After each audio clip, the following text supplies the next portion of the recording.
Hi everyone, welcome back to my YouTube channel. My name is Ebuwa, and today I'm going to be starting a series called E-Tales, also known as Stories Told by Ebuwa. So without further ado, let's get into the first story.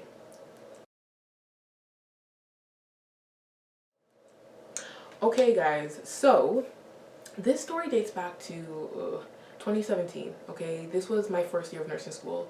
So for those of you who know, I am a registered nurse. I got my degree in 2021.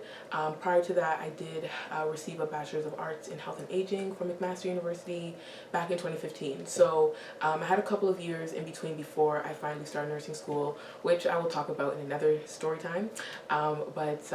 Yeah, anyways, started nursing 2017, and the way nursing school works, for those who are unfamiliar, you have your theory courses, and then you also have your skills lab class, right? And that's where you are learning the hands-on skills that you are expected to perform in placement, and then later on your profession, right? So this particular point, we were learning about pericare, and so that consisted of being able to clean the private areas of males and females. And this was typically done if, maybe they're elderly, they're incontinent, meaning they're unable to, regulate their bowels and their urine, as well as maybe if they came out of surgery, or they're just really sick, different conditions. But essentially we were learning about that. And so we had these mannequins in our skills lab class that obviously had the male and female genitalia, right? So I was working with a classmate of mine. She was an older babe, sweet lady and everything. And, just the first couple of months of the program, so I'm still getting to know people. And so we were partnered up. And for the sake of this video, I'll call her Molly, okay? So Molly and I were practicing this pericare, and so we had a male mannequin. And something about me is, I'd be chuckling, I'd be laughing sometimes, I can be goofy, and I definitely think out loud. One would say I am an external processor, and so at the time I just kept thinking about the fact that, like, it's gonna be so weird, like, having to clean someone's private part, especially that of the opposite sex. And so she could see that I was kind of being like a little bit weird, and she was like, and I was chuckling, and so she was asking me, she's like, "Oh, are you okay?" And I was like, yeah. I was like, it's just, this is just different. Like I didn't really anticipate doing this, and like I'm just kind of curious to see like how it goes, whatever. And she's just like, "Oh, like it's okay, like it's fine, like it's just penis, whatever." I was like, "Yeah." And then she was like, "Oh, are you like a virgin or something?" And I was like, "Yeah, I am." And then she was like, "Oh, wow, okay." And I was like, "Yeah, like it's just different, but I'm sure it'll be fine." She's like, "Yeah, you'll be okay, like don't even worry about it." I was like, "Yeah." So anyways, we proceed to do our thing. Your girl got it down, and I was good to go. And so now what ended up happening was we had a lab instructor. Okay, he was just a year older than me. I think at the time he was 25. Yeah, and he was making rounds to each station to check on each pair of classmates to see like how everything was going. And so he comes over and he just simply asked, "Hey ladies, like how are things going over here?" I, okay, responded accordingly, and I said, "Oh, we're fine, we're good." Okay, because we were exactly that, we were good. And when he gets to my classmate, Molly, she says, "Oh yeah, like everything's good. Vanessa's just nervous about placement because she's a virgin and she's never seen a penis before."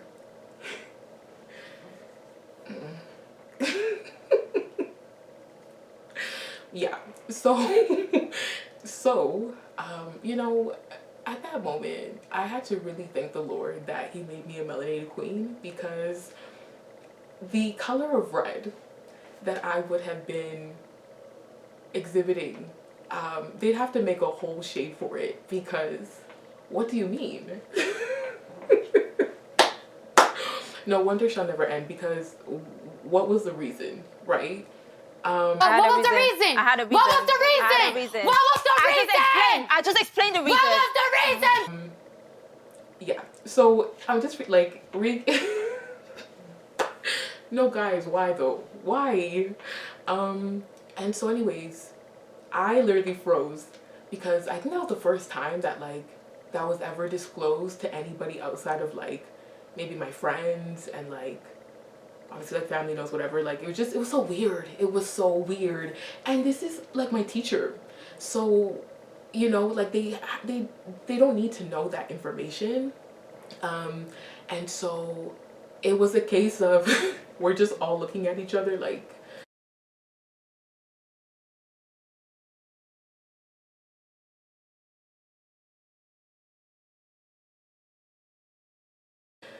and it felt like an eternity passed by, but it was really just a few seconds. And he handled it really well, although he, you know, the two individuals in question, you know, were our lighter skinned folk, and so they were very red. And so for her, when she saw that I just kind of went flat and just kind of had this like type stare, she got red. And then I was looking at my instructor, he was red, and he was just like, you know, it's fine. Even for me as a guy, like I found it kind of weird too. He's there doing damage control, God bless his heart. And he's like, you know, I found it a little bit weird too, but you know, it becomes routine. It's like, it's just nothing, you know, so don't even worry about it. He's like, a lot of them are, you know, are a lot older and like they don't even really know what's going on. So like, you're going to be fine. And I was like, yeah, thanks. And I just went through the rest of the class just feeling so naked. I felt so exposed. And mind you, Molly said nothing after this. We just proceeded and moved on like nothing really happened. I think we had one or two stations to get to after that, and then the class was done. But the thing about my interactions with Molly was that we were in the same block, meaning we had the exact same schedule. So there was no way that I was not gonna see her. And so now we had another class to go to. And the whole time, guys, I was just livid. I kept thinking about it. And I'm talking to God. I'm like, Lord, what is this? What just happened? Like, how and why did that come out of her mouth? Like, oh God, I was so perplexed. And I'm like, I just kept thinking like I would never do that. At least I would hope not. Like it was the weirdest thing. So now I was having this internal battle with myself because something about me, especially at that time, is I stayed far away from confrontation. Like I want to be the biggest billboard for peace, right? And peace in a way that meant I don't have to say nothing. I don't gotta do nothing. It's just peaceful. I'm just gonna keep it hush, and that's it. But the reality is, that's not necessarily peace, right? When you are super, you know, frustrated internally, and you know, start to have this bitterness or this disdain, you know, for said people, it's not really peaceful, you know, and you find yourself just elevating the needs and wants of everybody else, and you forget yourself, and then it leads to these, you know, ripples of just these poor negative emotions that you build up on. So anyways, I was just going through it. And I was in this class, in this lecture, and I could not even pay attention. I could not. My mind was just like replaying the situation. I was like, hey, someone really told your teacher that you're a virgin. Why? So anyways, so now I was like, okay, well, what are we gonna do? What are we actually gonna do? Like, are you gonna say something? Are you not? And I'm seeing her in the class, you know, we had to do group work again because nursing school, there's group work all the time. At least in my program there was. And so she went off to work with somebody else, thank God. And I just see her kikiing and like laughing and just seeing all joyous. Meanwhile, I'm here, okay, bent and just irritated because I'm like, what is happening, Lord? So I was freaking out though because I'm like, I want to say something, but then I'm so scared as to how that's going to make me look, how she's going to take it. And there was just such a discomfort with having to express how I felt about the situation because I didn't want to feel like I didn't want to feel like I was trying to make her feel bad. You know, that was the part that I was so uncomfortable with, what emotion she would bring to the table, right?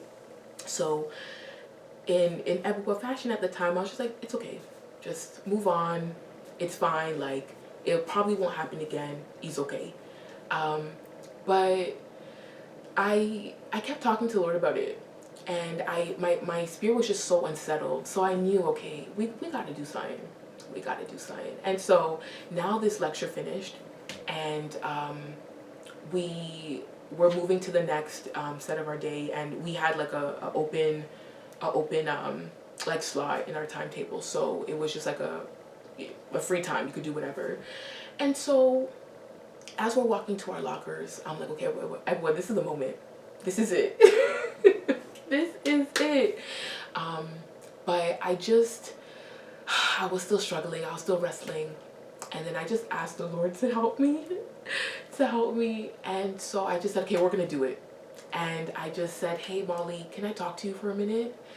And she's like, yeah, for sure. What's up? And I was like, I prefaced it like, I'm sure that this wasn't your intention, you didn't mean to do that, but what happened back there with our instructor, like it was really awkward and embarrassing for me, like that's personal information that I don't really go around like just sharing and divulging any which way. I literally only mention it because you're another woman and we were in the same space, and you asked me, and I just felt like I don't mind mentioning that, but I would have preferred if you had not said that. And then guys, you should just seen her. She honestly, I feel like she was seconds away from just crying, because she was just like, oh my gosh, I'm so sorry. I did not mean to do that. It just came out, and when it happened, I just was like, why did I just do that? How did that just happen? She said she kept replaying the situation, and she just didn't know how and why she did what she did, and she felt horrible, and she felt like she should say something, but she didn't know what to say, and I was like, no, it's okay, I understand, even though I don't think I really did, but I hear her though. I definitely heard her, and I could see that she was genuinely remorseful, and I appreciated that. And after that, guys, that unsettling feeling, it fled, it went away, and I just left smiling. I felt like, hello, we're out here, we're making moves. Because the reality is, in any other situation, I would have been I'm not even gonna check you, I'm not gonna say nothing, because this is just really awkward and I don't know how to properly confront you. But I'm so glad that I did, because one, it helped me to see that she genuinely felt bad about it, and it wasn't like she didn't care, or she felt like it's not that serious, because that would have definitely been a different situation. She's just like, oh, I thought it wasn't a big deal, you told me, you don't really know me like that. So, but praise God, it wasn't one of those. She herself admitted that, yeah, that's personal information, that's pretty, it's pretty private, so to an extent, right? But anyways, it was a situation that stretched me, but I believe that it propelled me in the right direction, and was an aid in how I navigate certain situations these days. And so that's that for the first e-tail of this channel. And so the next bit of this video is some sips of wisdom that I hope you guys will take in. All right, so sip of wisdom number one. All right, in light of this whole T with E play on words, I figured you could sip this. Okay, you could take this down. First thing is to be honest with God and yourself. In a world where people like to deceive themselves, they like to be lying. We like to believe we are a lot better than we are. Sorry to say. Humility will help you to see that there's a lot of things we have to be honest about. And so for me, it would have been really unwise and unkind to myself, actually, to dismiss the situation, act like it didn't bother me, and act like it was okay, when it really wasn't. It absolutely wasn't. And so it's so important for us to be honest with ourselves about how we're feeling, and take those feelings to God. Throughout that whole situation, I was talking to the Lord about how I was feeling, and I was asking the Holy Spirit to give me the strength and the courage that I needed to make certain steps, right? But I was taking time to process with it, because had I not, like, I don't necessarily know how I would have went about the situation, but it probably wouldn't have been the best. So that's tip number one. Tip number two, okay, is to take time and think before you speak.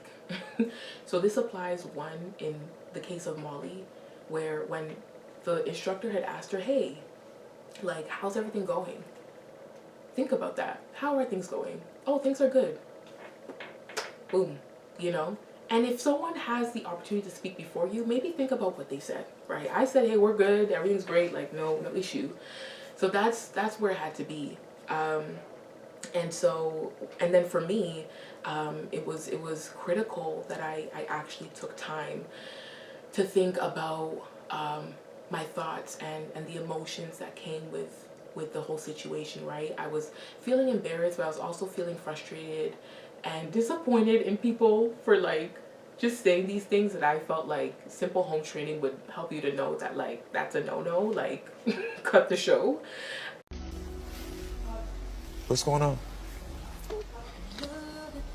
Doctor? I'm done.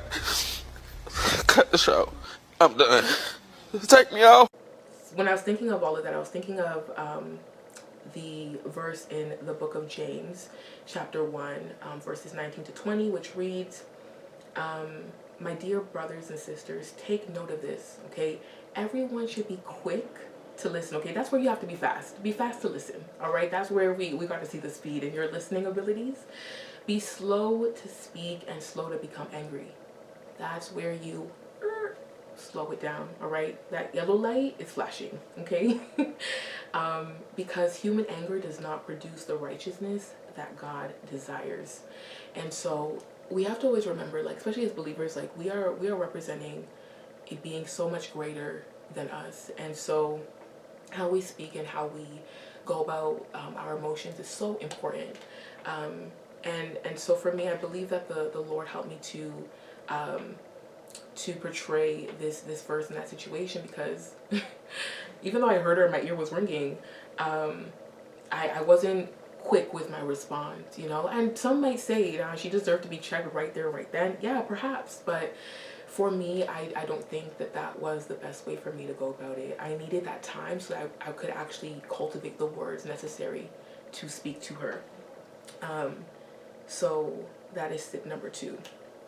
Tip number 3, okay? We need to pray to have the courage to do difficult and uncomfortable things. Now, I will tell you guys, this is not my strong suit, okay? I am pleading to the Lord all the time to help me to do the things that are difficult, like this, okay? It's challenging to do things differently, you know, when you're used to doing things a certain way, or when you want to do things a certain way.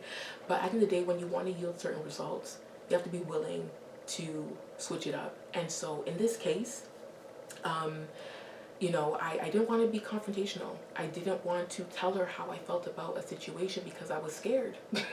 Scared of how she's going to take it. I was scared of how she would perceive me.